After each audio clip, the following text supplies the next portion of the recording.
Hello and welcome to Andy's Cornish Creations.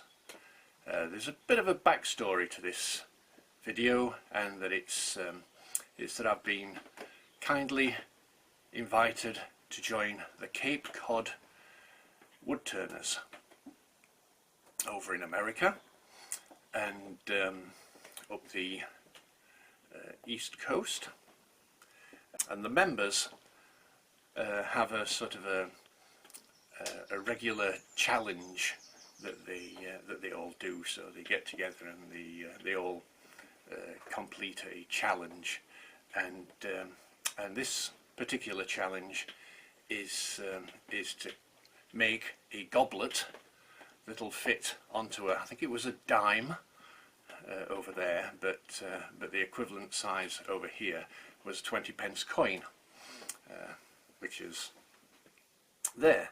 So it's quite a small coin, and so obviously the goblet's got to be very small, and I've come up with an idea that I'm going to do, and we'll see how we get on with it. But I would just like to thank the members of the Cape Cod Woodturners for inviting me to join them. It's a real honour, and even though I'm quite a long way away across the pond, it's great to be involved in their group. So here we go. We'll get on with the goblet. Okay, here I've got a piece of paddock and a piece of ebony, and I'm just gluing them together with some CA glue, and here is what that will look like when it's glued together. I'll go over to the bandsaw, and I'm cutting it into little thin strips, and the idea is that I'm going to create a sort of a Battenberg effect with 4 different pieces sort of opposite each other kind of thing. You'll get the idea in a short while. Over to the sander, and I'm sanding them down so that I can squaring them up so I can glue the 2 pieces together in a sort of an opposite orientation, as you can see there. So it highlights the 4 different pieces. Here I've got some I think it's a maple laminate, and I'm cutting them into strips, and I'm sticking it around this central core. And these are very thin pieces, and I put 1 each side, glued again with CA glue, go over to the belt sander and sand them down so that they flush on the edges, so that I can then glue the other 2 pieces on the other sides.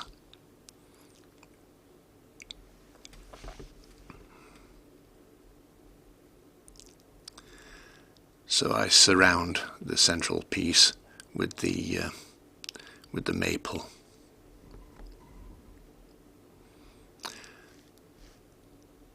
And then I was back to the sander and sanded those down so it's all nice and flush.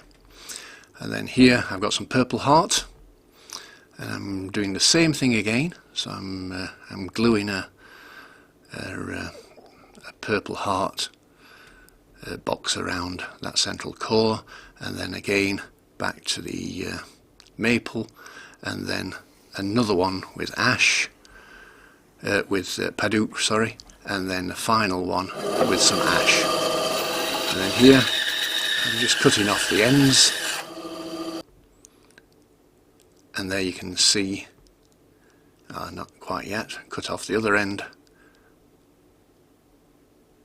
and there you can see the finished result. Quite intricate really, but yeah, interesting. So here I mount it between centres,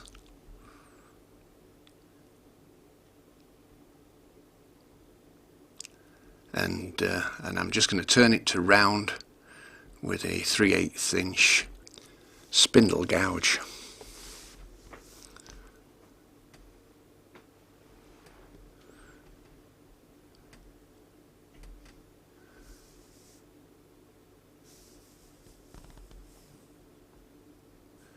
I'm trying to use a very light touch, because this many pieces of laminated wood could just fly apart, and I've put too much work into it already for that to happen. Yeah, I've got the calipers to measure the 20 pence coin, and I've just gone slightly smaller and finished off rounding it off.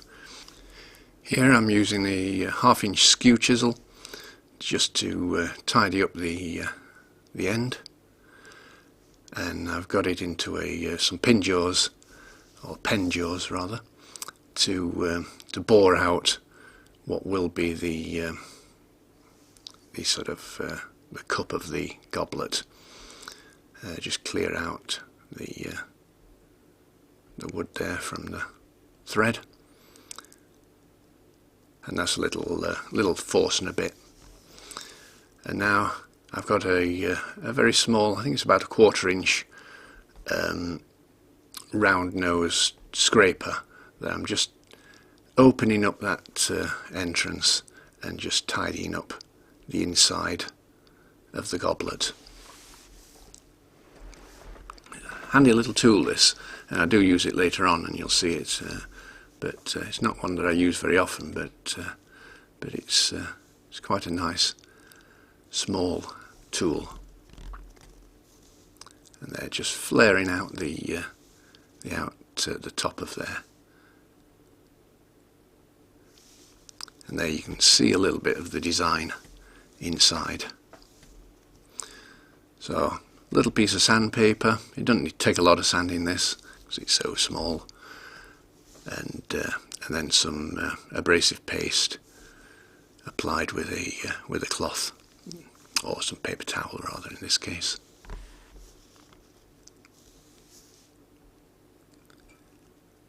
And a little bit of a buff up with the paper towel.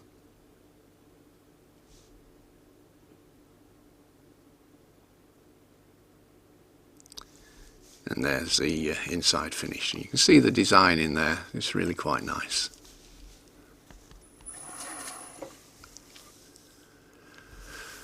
So, on to shaping the outside. I've got a 3/8 inch spindle gouge, but the one with a slightly more pointy end.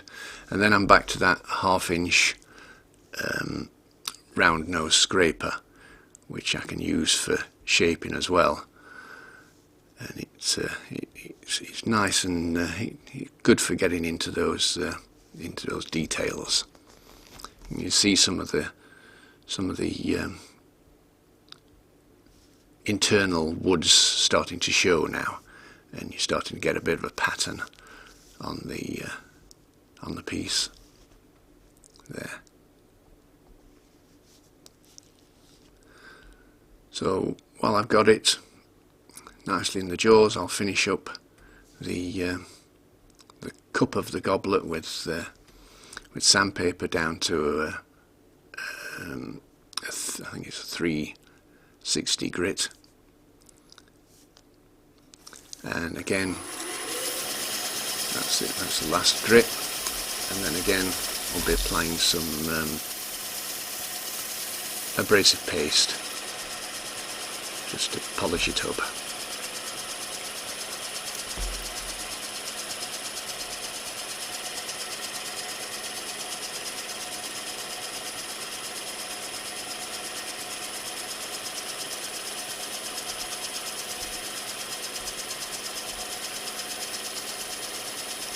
This does transfer a little bit of the Padook colour into the ash, but yeah, it's not something that I'm too worried about. I quite like the look of it. It sort of emphasises the green a little bit, which is quite nice.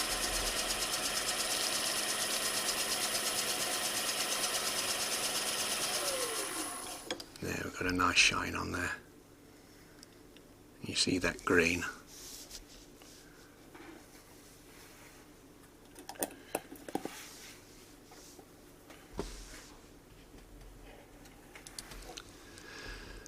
And there's the 20p piece, just to make sure I'm within the size.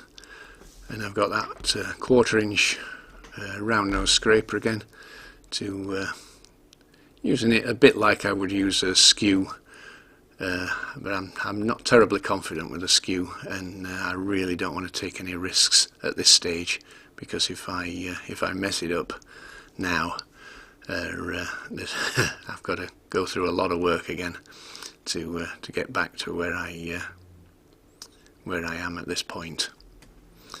So I'm not really sure what design I'm going to be doing at this stage, so I'm taking a little bit off. I know where the base is going to be, and I know the goblet's already done, and the bowl of the goblet.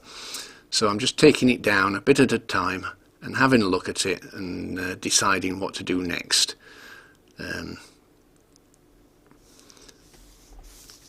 So here I decided that the one sort of round piece in the middle is a bit too big for the size of the goblet, and I want to sort of trim down that central core to have a more delicate stem, but I'm not taking it right down to a thin stem, because well, as you'll see in a minute, I can bring out some of the a bit of a design feature using some of the timbers that's in there, and now if I were to just take them all away and put a thin stem on it, you'd lose all that. So I'm just trying to keep some of that. I'm getting my tool resting a bit closer.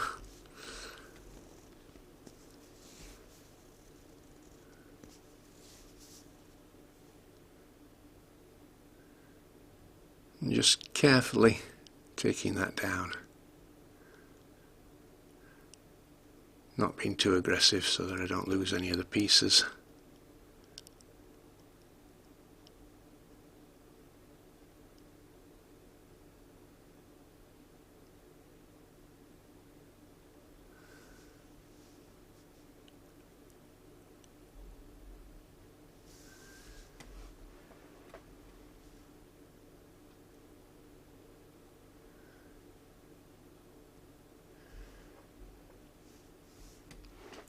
Just making the base a little bit smaller and getting further into the sort of centre of the piece, so I get a little bit more of the design showing up on the base. Also, that way I can finish up with another little round down at the bottom there, just above the base, highlighting some of the wood again. Very, very light touches now.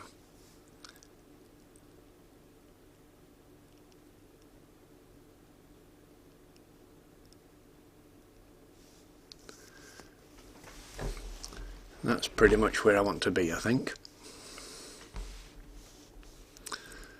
So hit it with some sandpaper. I recommend not starting with an 80 grit on a piece this size. So I think I started at I think it's a 180, this one. It doesn't take an awful lot of sanding, it's so small. And then onto the, I forget whether it is 320 or 360, I think it's 320 perhaps.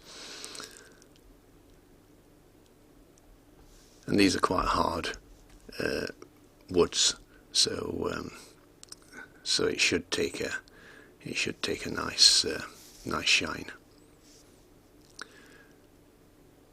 Back onto the abrasive paste.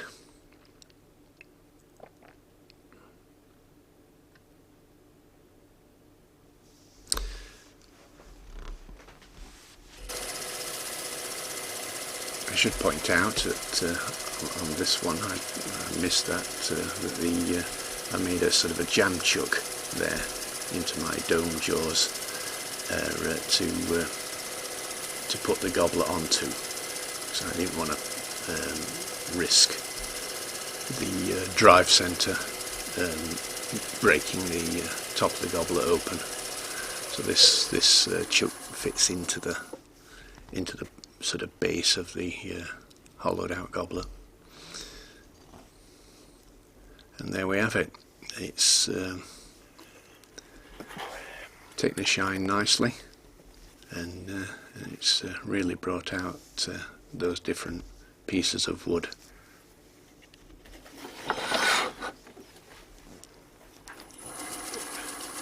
Now I got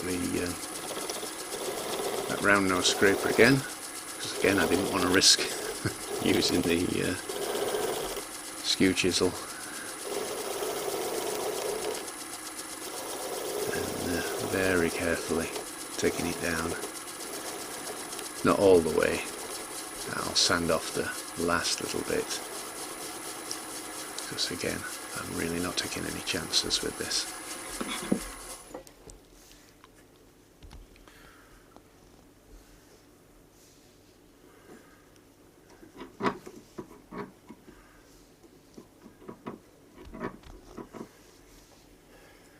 There we go, finished article.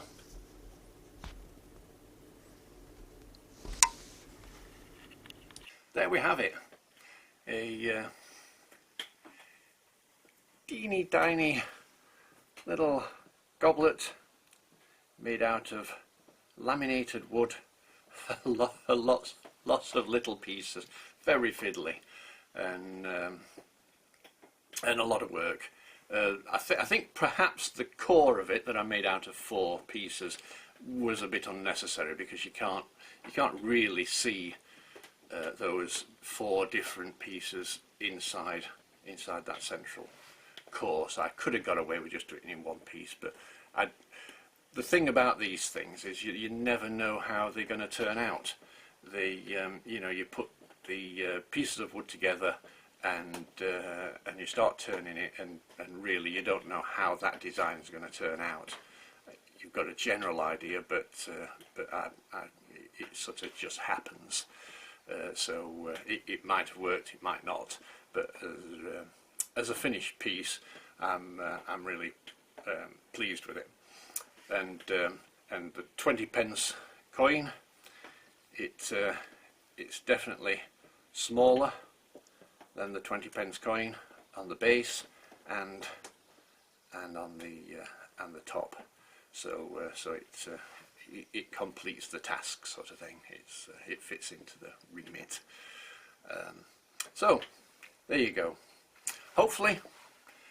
Oh, first of all, I have actually seen the rest of the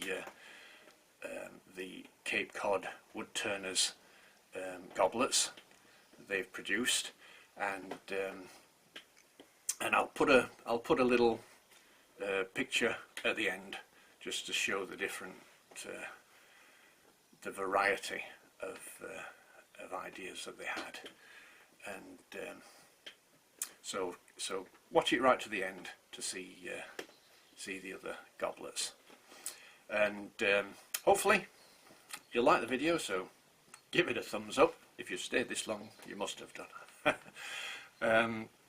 Share, and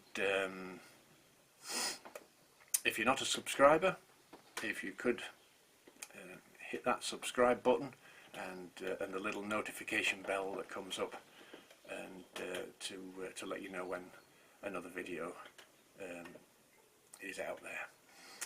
And so from a bit of a damp Cornwall, but a little bit of sunshine out there. Thanks for watching. Hi to all you guys at the Cape Cod Woodturners, if you are watching.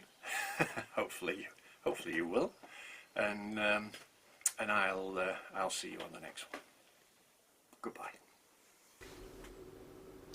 And here are the goblets for the challenge from the Cape Cod Woodturners. And this is what I like about these things. You've got there's 28 different 28 goblets there, and so you've got 28 people, and they've all come up with different ideas, and they've such variety, and there's some wonderful work there. So so well done to everybody that's taken part in that, and yeah, it's amazing work. Well done, guys. And here's some close-ups of my finished goblet. So again, thanks for watching, take care, and I'll see you on the next one.